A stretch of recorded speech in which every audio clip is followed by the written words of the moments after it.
J'ai raté ma première tentative d'entrée à un concours d'école de journalisme, mais pourtant ça m'a pas empêché d'interviewer François Hollande. Ce déclic du métier de journalisme, il est arrivé en CP parce que dans ma ville, chaque année, il y a une semaine radio où les écoles, le collège, tout le monde participe pour faire des émissions.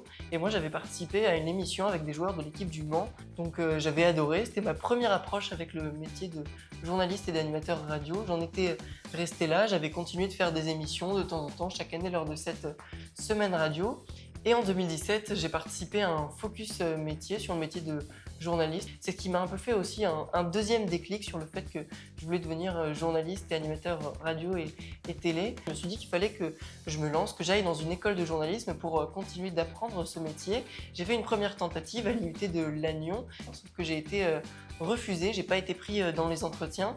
Donc j'ai un peu pris un coup de massue sur la tête. Puis au final, je me suis dit que je pouvais toujours retenter l'année d'après. Entre-temps, j'ai fait un service civique dans une radio associative en Sarthe.